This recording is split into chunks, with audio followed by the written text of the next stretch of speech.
You're listening to Raising Your Antenna with host Keith Sackheim. Welcome back to the Raising Your Antenna podcast. It's great to have all of you here again. The next 30 minutes are a treat for me, and I know they will be for you. But before I begin, I want to thank AdLarge for providing me with their podcast studio for today's interview. He has been recognized by Inc. magazine as one of Silicon Valley's top attorneys. He was LinkedIn's first outside counsel and then served as its general counsel, has been an early investor in countless successful startups including LinkedIn, 23andMe, and Cricket Health. And as it relates to the topic of this podcast, was an early investor in Motive Power and Nauto, where he also served as its first general counsel. Today's guest, Doug Mandel, is a consummate Silicon Valley insider, the guy you call when your startup needs a steady hand, sagacious counsel, and a credible presence in the boardroom. Doug is one of those guys that when you get to know him, you feel a little unaccomplished, as no matter how successful you may be, Doug has done more. More important to me is the Doug I know outside of the professional arena. Doug is a Bay Area community leader, philanthropist, and social justice warrior, and has become a good personal friend and a business mentor. Anyway, suffice it to say that I'm incredibly excited to have Doug on Raising Your Antenna. We're going to touch on a few topics today: the mobility industry, entrepreneurship, and startups. And most interestingly for our founders, investors, and entrepreneur listeners, some advice as to how founders should legally prepare and protect themselves when both starting a company and exiting one.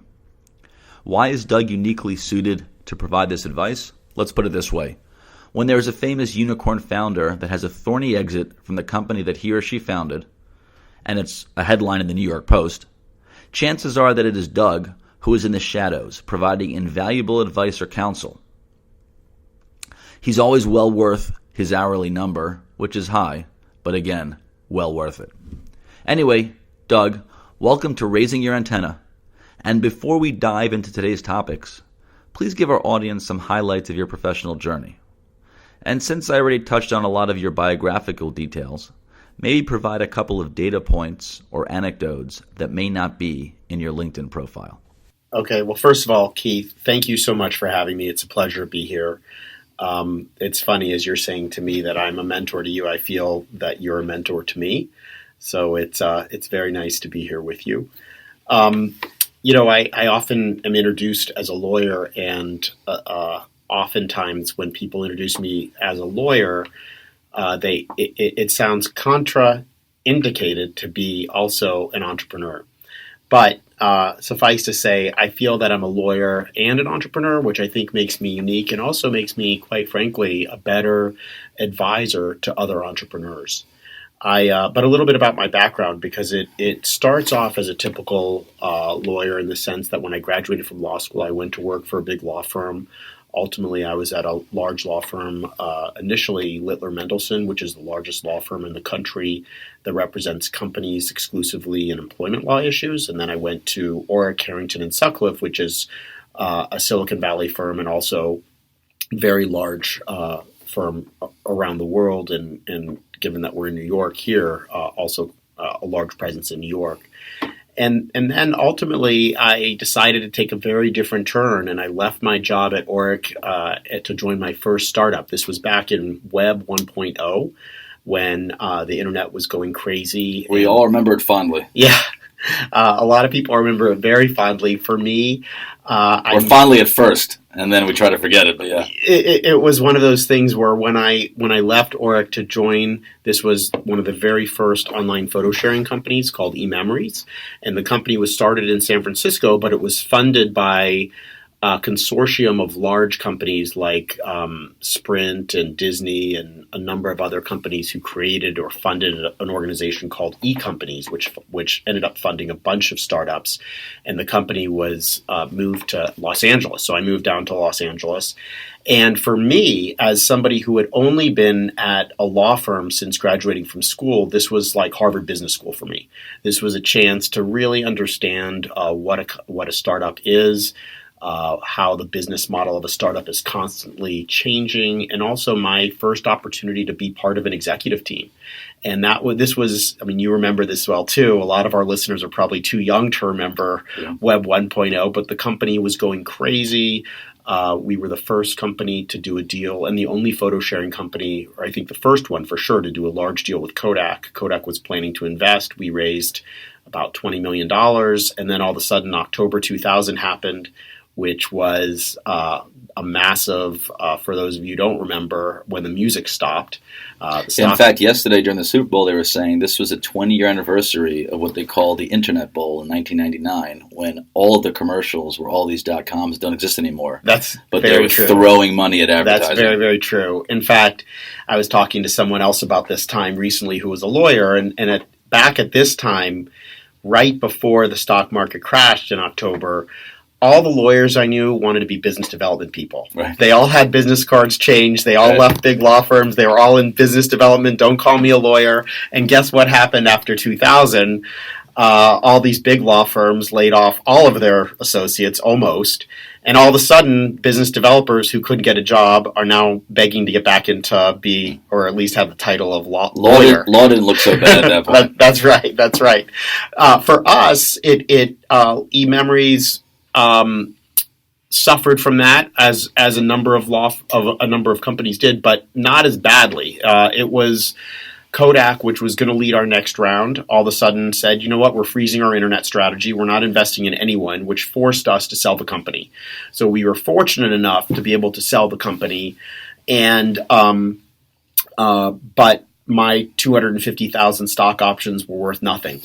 But the lessons learned are invaluable. Absolutely. As I said, Harvard Business School for me, and that really enabled me to kind of go to the next thing, which was I started my own law firm. And even back then, at that time, I was clear on what I wanted my firm to focus on. And it was two very different areas, which has actually allowed me, as my career has developed, to be an expert and probably the leading expert in the country that is focused on these two very different issues at different areas. One is representing founders and CEOs and other senior executives personally in employment law issues. But my practice is really for representing those types of people has really become three practice areas advising very senior executives and founders. And that is in the areas of corporate, employment, and executive comp.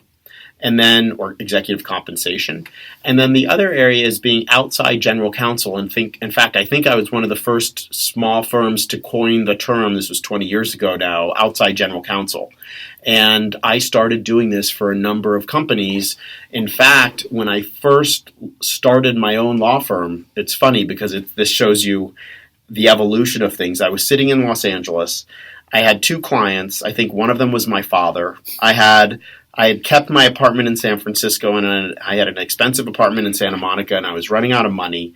I gave up my Santa Monica apartment. I moved back to my rent-controlled apartment in San Francisco, and all of a sudden I got my first big client, which was a company that was funded by GE Capital and Intel Capital, run by a man who today actually is my partner in another tech company, a guy named Jeff Scheinrock, who is a professor of entrepreneurship at UCLA and one of the partners of Originate, which is a really cool software development firm. And Jeff was the CEO of this company. He hired me. He said, you are going to be our outside general counsel. We just got rid of our GC. We want you to help as our company is going to scale. And this was a unified messaging software company. But you're gone after 3 months. And a year and a half later, that company started to wind down, and that really allowed me to hire my first associate, open my first office, and then things started to really ramp up on the company side for me. I started to do a lot of work with Seagate Technology, which is a large disk drive manufacturer. Seagate had been a client of mine when I was at Oric, and now the woman back then who was in charge of litigation was now in charge of all of contracts, and I was doing tons of work for them. And then Reid Hoffman ended up hiring me to advise LinkedIn right before actually LinkedIn even formally launched.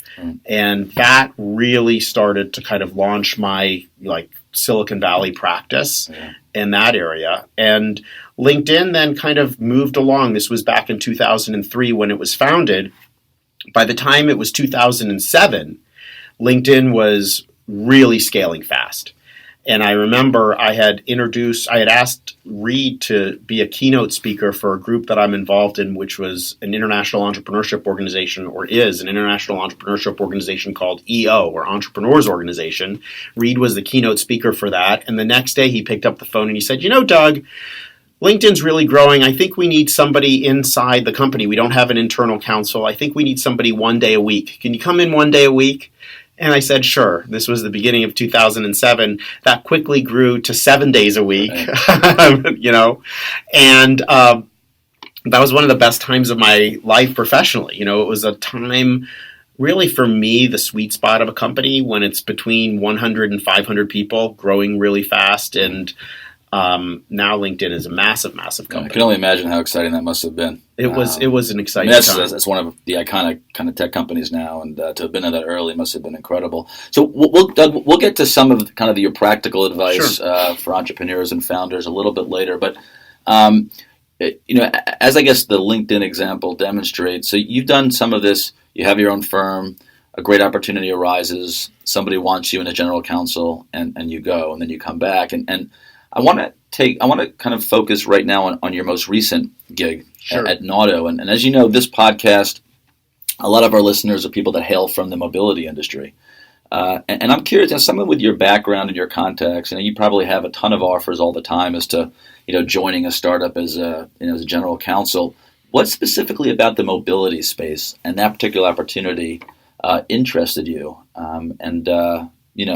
Again, because you could be going anywhere, what about mobility makes it something that is maybe the LinkedIn of today or something like that? Sure. I mean, and that's a great question. And the way you phrase the question is it almost implies that there are some people who are mobility people. And have been blessed to have worked with a number of those. I'm not a mobility person. I'm more of a just general consumer or general internet person, I think. And the very cool thing about Nauto, and I'll just say a couple words about it because I'm so excited about this company. Nauto is in the mobility space, but it is also a big data AI company. And what Nauto does is it makes an inward-outward facing camera that goes in fleets of vehicles. And in the short term, Nauto's goal, and one of the reasons I wanted to join also, is that its mission is to make driving safer. But at the same time, Nauto is a big data company. It's collecting a lot of data, and we believe that data is going to be valuable for enabling autonomy in the future. So why did I want to leave my law firm and join Nauto? Well, it's a couple reasons. First, like you, and I know you've been such a leader in terms of working with a number of mobility companies over the years and really got into this very earlier than I did. But it's absolutely one of the most exciting areas in Silicon Valley today. Everyone is trying to get into the mobility space and the autonomous vehicle space specifically because solving this problem is such a fascinating and empowering issue to begin with. And the other thing I didn't really appreciate until I joined the company is just how complex a problem this is. In order to enable autonomous driving in the future, the amount of compute power, the amount of, in terms of what Nauto's focused on, which is algorithms and data, it's a massive project. So it's also the ability to work with some of the very smartest people in Silicon Valley. And not just Silicon Valley, but everyone around the world is interested and focused on this. Nauto's working with partners all over the world, and so that's exciting. For me, the other thing when I look at a startup, regardless of the area that it's in, the first thing that I'm thinking of is the team. So I was very excited about the team with Nauto. And also, unlike just joining a company out of the blue, like LinkedIn, I represented Nauto since it was founded. So Nauto was founded by a guy named Stefan Heck, who is one of the smartest men I know.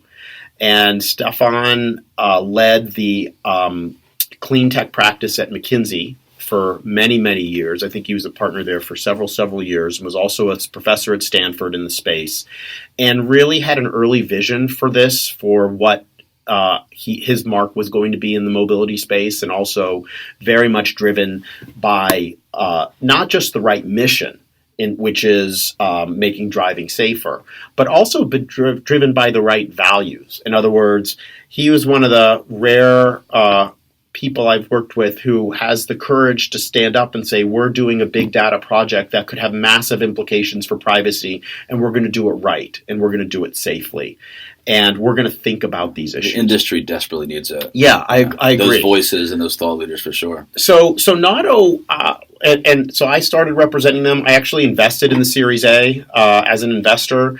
And then Nato raised a very large amount of money from SoftBank and Greylock Partners.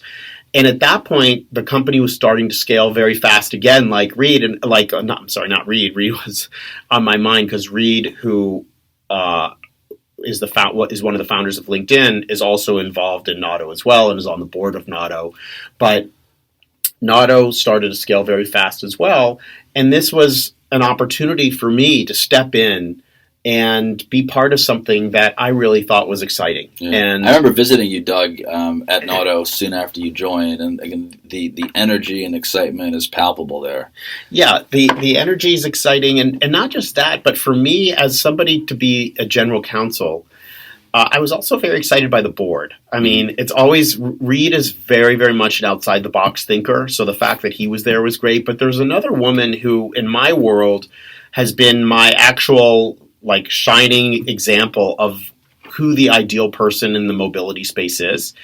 And that's actually Karen Francis. And Karen was, I believe, the youngest female executive both at GM and Ford, and has also been CEO of a number of other companies. And the fact that she was involved with it made me excited to join also. And that they're in the process of building this great team. Yeah. So that was what motivated me to step in. Okay, fantastic.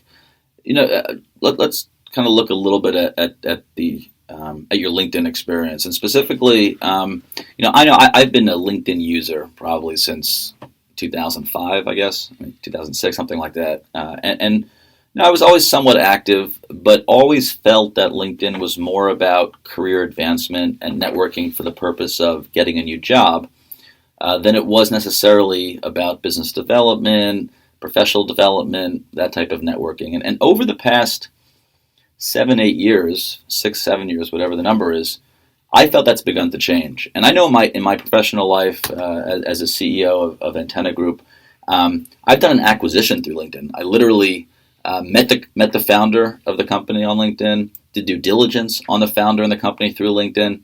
We initially communicated through LinkedIn, which ultimately ended up being resulting in a transaction. I've gotten deals through LinkedIn, tons of just business development, sales opportunities. So, as someone who was there from the beginning, or almost from the beginning, and has seen the evolutions of the company, can you reflect a little bit on LinkedIn, how LinkedIn's become a place for professional development, new business generation? And for those of you who don't know, Doug, I'm not just asking Doug as a layman, but he's been interviewed recently, has a fantastic video online, and we'll post notes to that, to the show notes. We'll post a link to that on the show notes.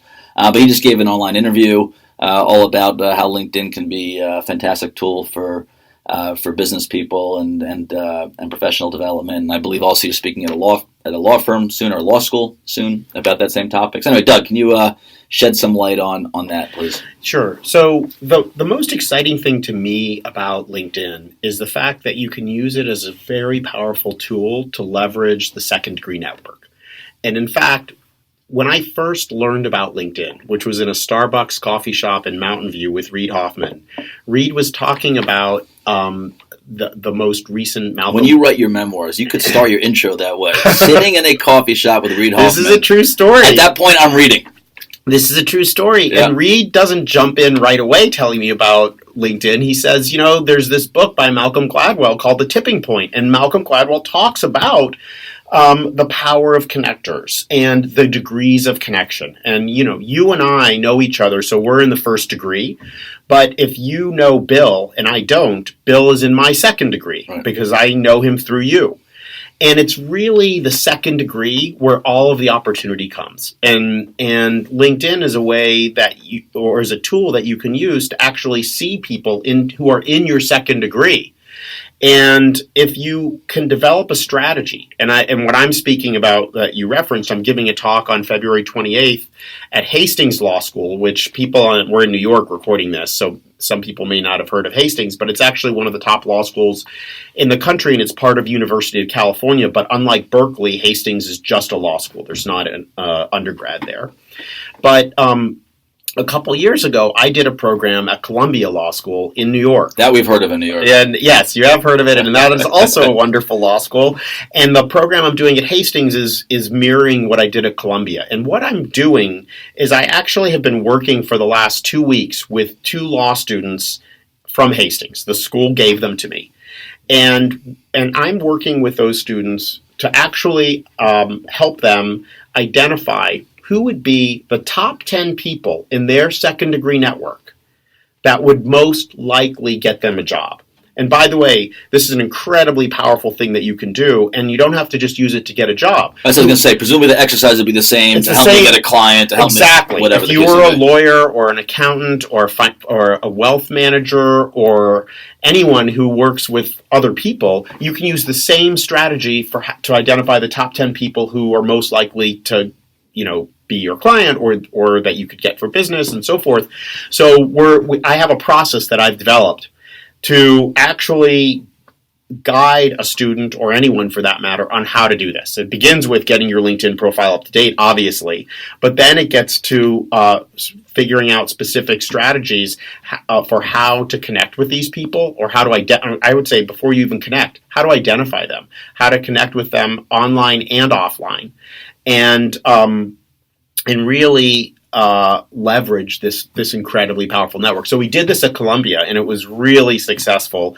This time we're going to do it at Hastings, and I don't get paid for this. I mean, this is my way of actually giving back and thanking, quite frankly, LinkedIn and the universe for allowing me to be in this position to do this.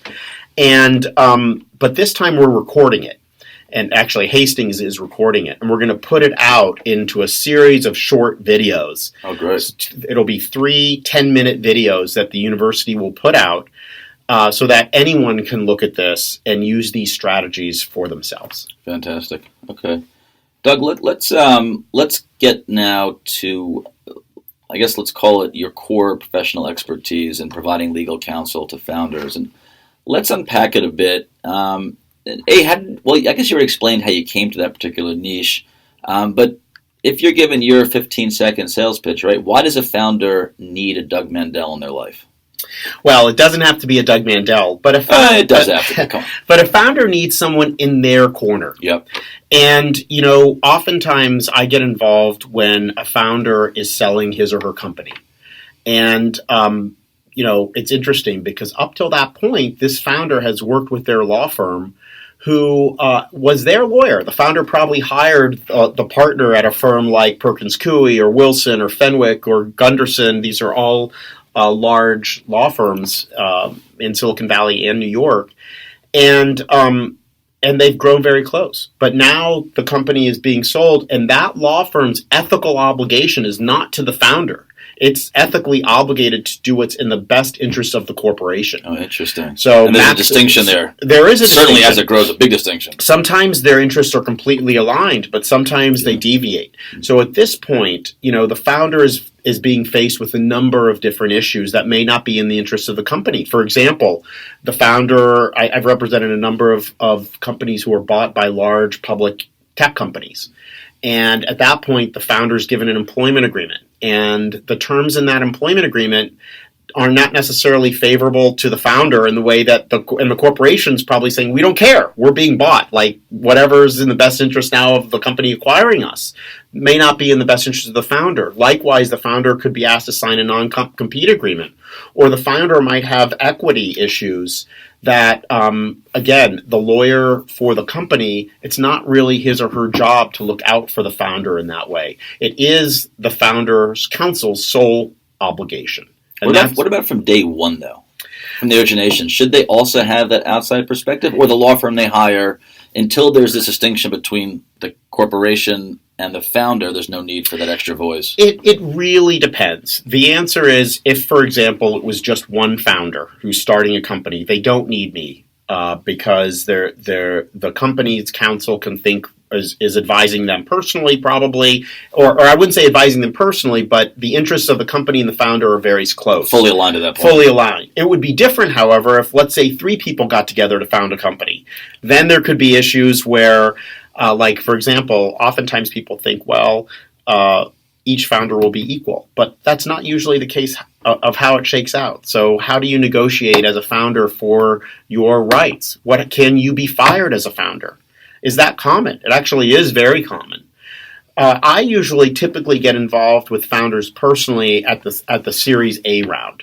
So at that point, the founder probably doesn't even have an employment agreement or an offer letter, nothing. But now serious investors, not just friends and family who funded the company initially, are putting their money into the company. And by serious, you mean savvy. I mean, yeah, savvy. Maybe in some cases, sharks. Yes. At that point, the founder does need to start to think, okay, I need to protect myself. In fact, I was just talking to a woman recently who I'm a big fan of. She's the CEO of a very innovative, interesting company, and she's the co-founder and CEO. And she said to me, do I need a lawyer? Because I actually raised at the board meeting that I'd like to have an employment agreement, and one of the investors shot that down. Should I have a lawyer? And the answer is she absolutely should have an agreement. I mean, she's compensated so far for her founding stock as a founder, but she's now doing the job of a CEO, and CEOs can get fired. And a lot of I think most people conflate those two titles. But it's interesting that you're right. I mean, it totally makes sense that they are different. At a certain point in the company's maturation, they diverge. Yeah, and by the way, a lot of times we're not just talking about money.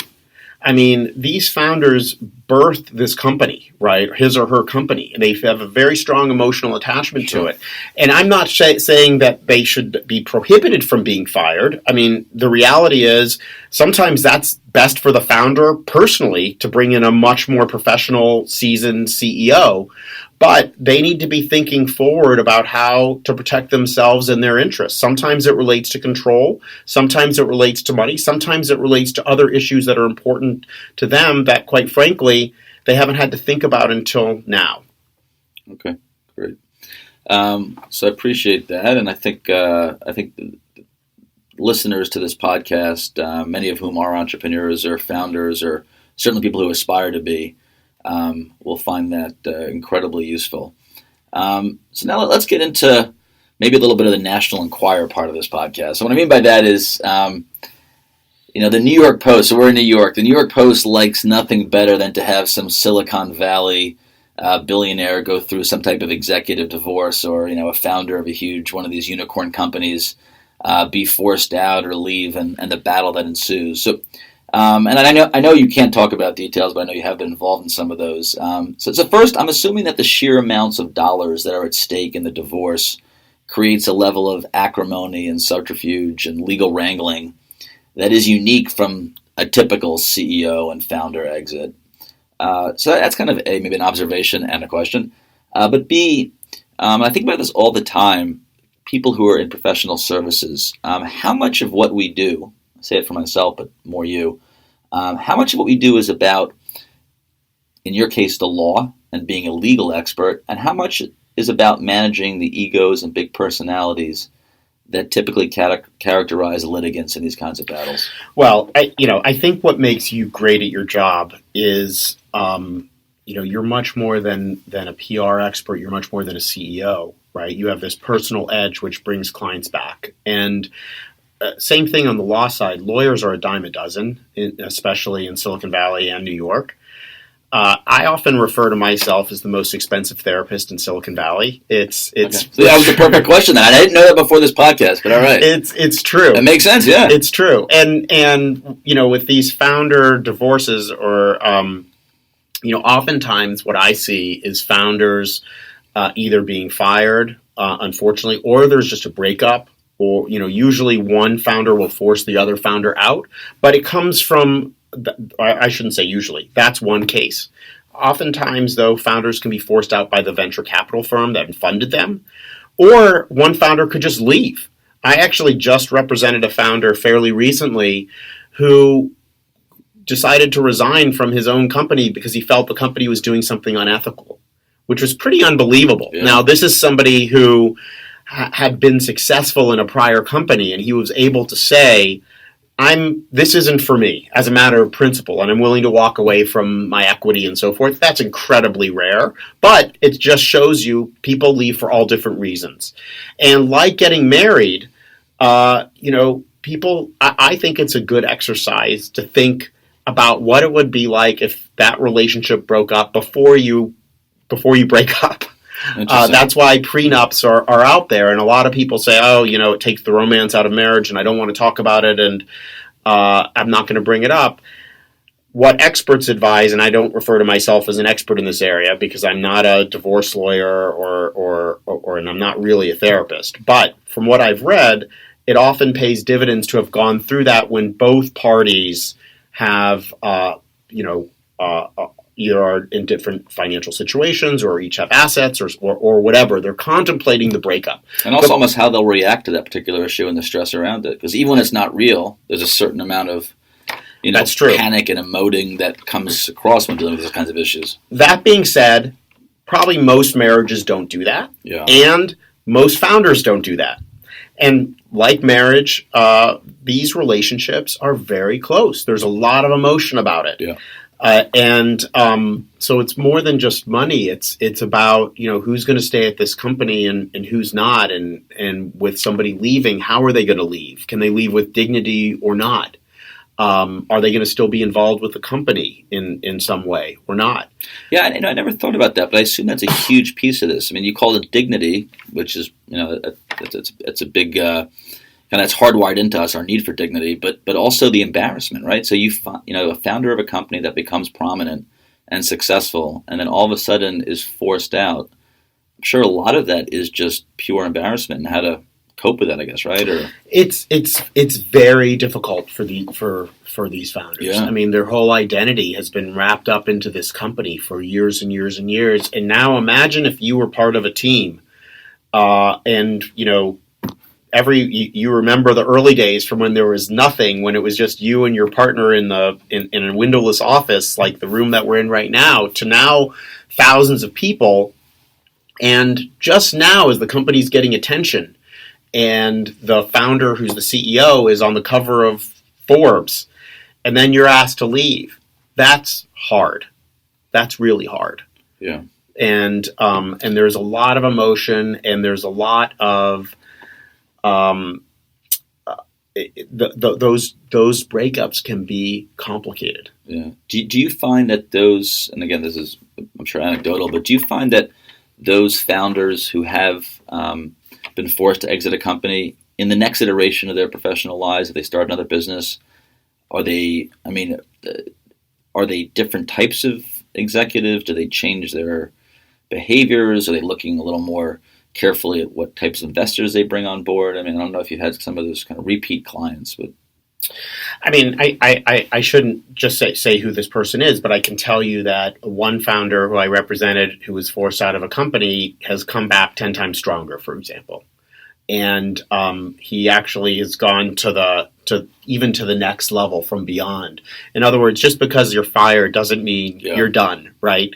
It's oftentimes it could be the wrong decision, actually, or it could be it could be a VC who doesn't know what to do and is trying to make a mark on the company and just says, let's fire the founder, which is done oftentimes. It's one of the things that you can do, not necessarily the best. Sometimes it's actually better for the founder personally. The founder's out, they bring in another CEO who then can get the company to the next level. I think that there are different types of people.